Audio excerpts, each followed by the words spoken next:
성경의 66권 책 가운데 마태, 마가, 누가, 요한 이 사복음서는 예수님이 어떤 분인지 직접적으로 보여주는 성경의 대표적인 책들입니다. 예수님에 대한 같은 내용을 마태, 마가, 누가, 요한 이 네 명의 시각에서 각자 독창적으로 설명해 주고 있지요. 여러 사람이 썼지만 사실 저자는 한 분입니다. 성령님 한 분이시죠. 각기 표현은 달라도 본질은 하나인데 바로 예수 그리스도께서 구원의 길로 오셨고 우리는 그 예수 그리스도를 구주로 믿음으로 말미암아 하나님 나라를 살아가는 자녀가 된다라는 말씀입니다. 그 메시지를 주는 방식으로 크게 두 가지 요소가 있는데, 하나는 예수님께서 하신 산상수훈과 같은 예수님의 직접적인 이 말씀의 방법이 있고요. 또 하나는 예수님께서 몸으로 행하신 기적이 있습니다. 사복음서 안에는 예수님의 기적 사건들이 많이 나오는데요. 특이한 점이 있다면 공간복음, 그러니까 마태, 마가, 누가 이 세 개의 복음서와 요한복음이 기적을 바라보는 관점이 좀 다르다는 거예요. 용어 내용을 좀 간단하게 정리해보면 이렇습니다. 공간복음, 마태, 마가, 누가복음은 이 기적적인 사건을 디나미스라는 단어를 씁니다. 기적이죠. 영어로 보면 미라클입니다. 하나님의 능력이 실제로 드러난 초자연적인 사건으로서 하나님 나라가 지금 여기에 임했다라는 것을 선포하는 의미가 담겨져 있죠. 그런데요, 요한복음은 이런 기적을 표적이라고 이야기를 합니다. 세메이온이라는 단어인데 영어로 보면 사인과 같은 의미입니다. 예수님의 정체성을 보여주는 계시적인 의미로서 예수님이 도대체 누구이신지를 보여주는, 알려주는 사건이라는 것이죠. 그래서 요한복음에서는 이 기적이라고 표현하지 않고 성경을 쭉 읽어 나가다 보면 표적이라는 단어를 사용을 합니다. 앞으로 등장하는 요한복음의 표적들은 단순한 예수님으로 인한 기적 사건, 그 기적 사건의 의미를 넘어서 예수님이 하나님의 아들로서 어떤 존재인지를 설명해 주는 표지판과 같은 역할을 해주는 사건이다라는 말씀입니다. 이 표적의 목적은 뭘까요? 지난 시간에 말씀드린 요한복음의 목적, 요한복음 20장 31절에 담겨져 있죠. 오직 이것을 기록함은 너희로 예수께서 하나님의 아들 그리스도이심을 어떻게 한다고요? 믿게 하려 하며 또 너희로 그 이름을 힘입어 생명을 얻게 하려 함이라. 표적을 주는 이유는 예수님을 믿게 하고 또 풍성히 얻게 하려 하는 것이다. 이것이 바로 요한복음에 나오는 표적의 목적이라는 것입니다. 오늘 베데스다의 기적 사건도 마찬가지입니다. 단순한 기적 자체에 의미가 있는 것이 아니라 예수님께서 왜 이를 행하셨는지, 그리고 여기에 이 일을 통해서 무엇을 말씀하고자 하시는지, 거기에 중심 메시지가 담겨 있는 것이죠. 오늘 그러한 예수님이 들려주시는 이야기 속에서 우리 주님이 말씀하시고자 하는 그 음성을 듣는 우리 복된 말씀의 시간 되기를 간절히 바랍니다.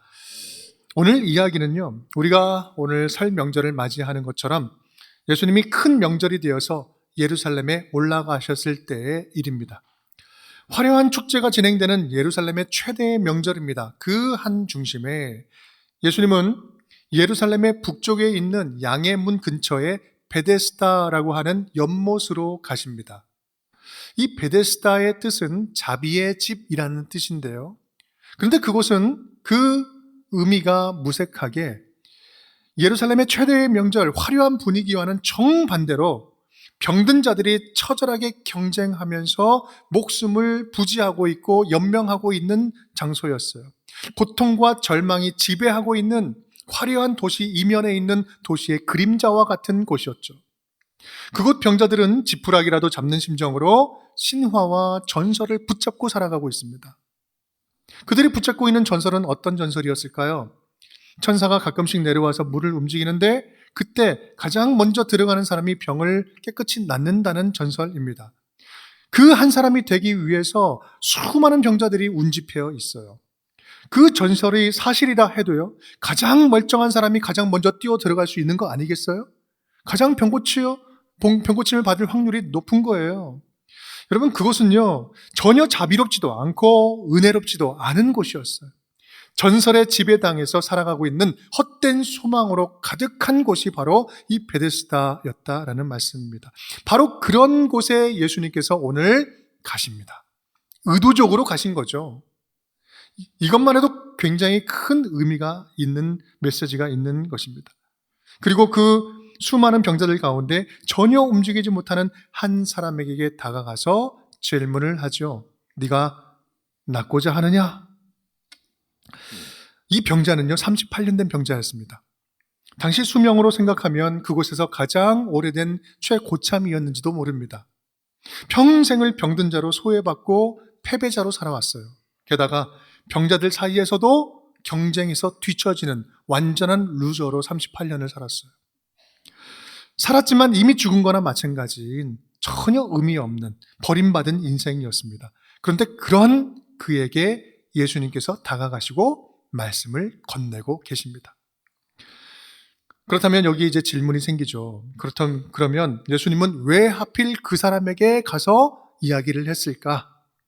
거기에 있는 사람 다 고쳐줄 것도 아닌데, 고쳐줄 수도 있는 것도 아닌데, 특별히 지금 이 방문과 얘기에는 어떤 의미가 담겨져 있는 것일까? 첫 번째 함께 따라하겠습니다. 생명 살리는 것을 가장 중요하게 여기는 분입니다. 생명 살리는 것을 가장 중요하게 여기는 분입니다. 5절, 6절 함께 읽어볼까요? 거기 38배 된 병자가 있더라. 예수께서 그 누운 것을 보시고 병이 벌써 오래된 줄을 아시고 이르시되 내가 낫고자 하느냐. 예수님은 오늘 38년 된 병자에게 이렇게 이야기를 하죠. 네가 낫고 싶냐? 여러분 이렇게 물어보는 것은요 둘 중에 하나인데, 하나는 놀리는 거, 아니면 고쳐주겠다라는 거죠. 또 이것이 고쳐주겠다라고 하는 말씀이라면 이 질문은요 병을 고쳐줄 수 있는 사람만 할 수 있는 질문 아니겠어요? 여러분 우리는요 지금 예수님이 말씀하시는 이 본문에서 아주 중요한 몇 가지 사실을 알 수 있습니다. 첫 번째는요, 우리 예수님은 모든 생명을 다스리고 다시 살려낼 수 있는 권세가 예수님께 있다라는 말씀이에요. 생명을 살리는 권세가 예수님께 있다. 두 번째는 그런 예수님은 당신의 자녀들의 고통을 보시면서 너무 가슴 아파하시고 불쌍히 여겨주신다. 그리고 고쳐주기를 원하시는 마음 품으신다. 이게 두 번째 마음이에요. 그렇다면 여기서 또 질문이 생깁니다. 불쌍히 여기신다면, 고쳐주고 싶어 하신다면 거기에 있는 병자 한두 명이 아닌데 일단 다 고쳐줘야 되는 거 아닙니까? 누구는 고쳐주고 누구는 안 고쳐주고 형평성에서 어긋나는 거 아니겠습니까? 만약 그렇다고 한다면 예수님은 거기에 병원을 차리셔야 됐겠죠. 그래서 세 번째가 중요한데, 그것은 지금 이 사건은 하나의 대표성을 갖는 상징적인 사건이다라는 말씀이에요. 즉 예수님께는 생명 살리는 이 일이야말로 다른 어떤 가치 있는 일보다도 우선된다라는 사실을 보여주는 말씀이에요. 예수님이 오신 목적 10장 10절은 이렇게 표현하고 있습니다. 내가 온 것은 양으로 생명을 얻게 하고 더 풍성히 얻게 하려는 것이라. 생명을 얻게 하려고 하는 것, 예수님이 오신 목적이에요. 이런 점에서 오늘 사건의 포인트는 어디에 있냐면요, 지금 이 사건이 안식일에 이루어지고 있다는 사실이 중요해요. 안식일에 이루어지고 있다. 16절 말씀 함께 읽어볼까요? 그러므로 안식일에 이러한 일을 행하신다 하여 유대인들이 예수를 박해하게 된지라. 아멘. 오늘 본문 말씀 바로 이어서 지금 16절에서 이야기하는 거예요. 안식일 날, 그날이 안식일이었는 줄을 예수님께서 모르셨을까요? 아니요. 너무 잘 알고 계셨죠. 예수님은 의도적으로 안식일 날, 의도적으로 그 예루살렘의 뒷골목, 뒤편에 있는 그림자와 같은 곳 베데스다에 찾아가시고, 의도적으로 가장 절망적인 병자에게 찾아가시고, 의도적으로 그 사람에게 물어보시고, 의도적으로 그 사람을 일으켜 세워 고쳐주신 거예요. 이유는 분명합니다. 바로 17절은 또 이렇게 이야기하고 있습니다. 함께 읽겠습니다. 예수께서 그들에게 이르시되 내 아버지께서 이제까지 일하시니 나도 일한다 하시매. 아멘. 예수님의 메시지는 분명합니다. 오늘이 안식일이냐? 그것이 나하고는 상관이 없다. 이 일과는 상관없다. 왜? 참된 안식을 주시는 우리 아버지 하나님이 오늘도 지금도 생명 살리는 일을 하고 있으니 나도 우리 아버지처럼 아버지 따라서 지금 일할 뿐이다 라고 이야기를 하는 것입니다. 어겨서는 안 되는 율법 전통인 안식일 뿐만 아니라 그 어떤 가치도, 그 어떤 전통도, 그 어떤 스타일과 신앙 스타일과 멋진 교회론도 생명 살리는 이 가치보다 우선할 수 없다라는 말씀이에요. 우리가 이 사실을 생각한다면 우리는 우리의 신앙의 태도, 신앙생활을 열심히 하는 이 신앙의 열심, 교회 생활의 목적을 우리는 다시 점검해 봐야 합니다. 나의 신앙은 생명 살리는 일을 향하여 있는가? 나의 믿음은 누군가를 살리는 그 하나님 안에 있는 생명, 그 생명을 향하여 있는가? 얼마나 생명사역과 관련이 있는가? 아니면 내 믿음은 마음의 위안을 받고 주일날 한번 나와 종교적인 평정심을 얻는 것으로 만족하고 있는 것은 아닌가? 그런데요, 당시 유대인들은요, 하나님을 믿는다고 하면서도 감을 완전히 잃었어요. 하나님이 무엇을 원하시는지, 어떤 일을 하고 계시는지 완전히 감을 잃어버렸습니다. 우리 10절 말씀 함께 읽겠습니다. 유대인들이 병 나은 사람에게 이르되 안식일인데 네가 자리를 들고 가는 것이 옳지 아니하니라. 평생을 불치병을 안고 살다가 지금 막 기적같이 일어났는데, 기적같이 나았는데 기껏 하는 말이 안식일에 이 자리를 들고 움직이는 것은 안식일을 범하는 것이니 하면 안 된다. 지금 이게 뭡니까? 이게 말이 되는 이야기예요?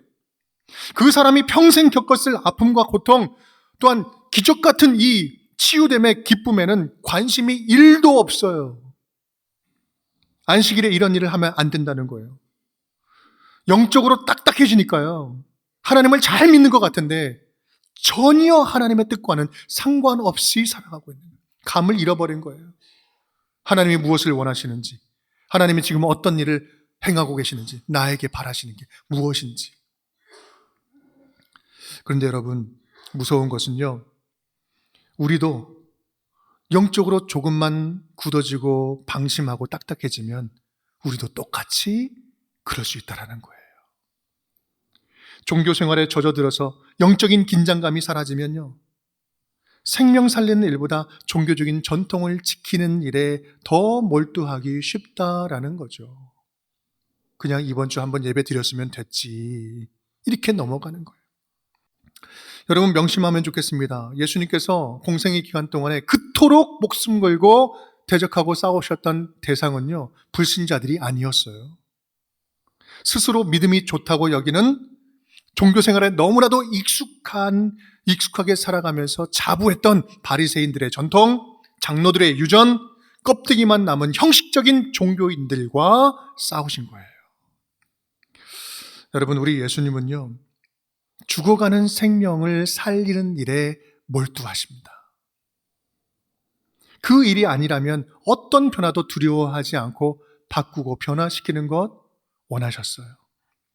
저와 여러분의 믿음의 방향도 신앙의 색깔도 그랬으면 좋겠습니다.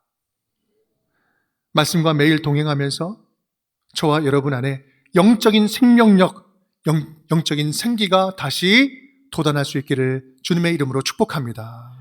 두 번째입니다. 함께 따라하겠습니다. 문제의 근원을 알려주시는 분입니다. 문제의 근원을 알려주시는 분입니다. 7절 함께 읽겠습니다. 병자가 대답하되 주여 물이 움직일 때에 나를 못에 넣어주는 사람이 없어 내가 가는 동안에 다른 사람이 먼저 내려가나이다. 갑작스러운 예수님의 질문에 병자가 대답을 하죠. 병자는 평상시에 품었던 그 생각이 갑자기 툭 튀어나왔습니다. 나를 연못에 넣어주는 사람이 한 사람도 없습니다. 그래서 내가 지금 이 모양, 이 꼴입니다. 이 이야기를 하고 있는 거예요. 사실 그는 몸만 병든 게 아니었죠. 마음도 함께 병들었었습니다. 평생을 병자로 살면서 하늘을 한탄하고 사람들을 원망했습니다. 급기야는 더 나아가 이 모든 책임을 남에게 전가하면서 죽을 날을 기다리며 분노하면서 살아가고 있었던 거예요. 나를 넣어준 사람이 아무도 없어서 내가 고침을 못 받고 있습니다. 38년 동안 하나님도 누구도 나에게 아무것도 해준 것이 없습니다. 이러면서 이런 태도로 살았죠. 전설이든 율법이든 사람이 되었든 무당이 되었든 내 병을 고쳐주는 것이라면 나는 그것을 신으로 여기며 살겠습니다. 꽝 잡는 게 매다. 낫기만 하면 되는 거지. 그것이 하나님이라고 믿고 살겠다라는 거죠. 예수님은 바로 그런 내면을 보고 계셨던 것입니다.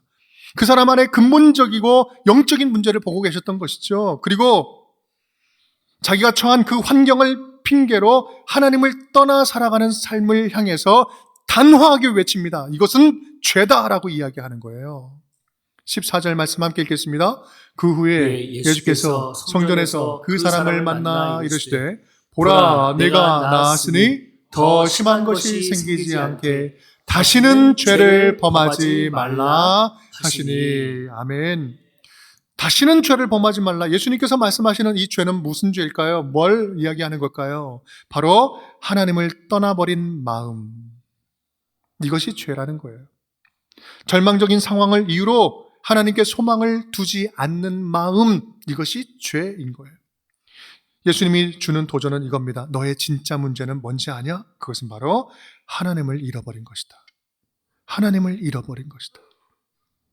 여러분, 그렇습니다.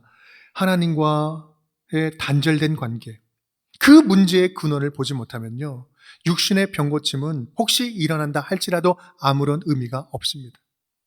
병이 고쳐져도 이미 죽은 목숨과 마찬가지예요. 아무런 의미가 없어요.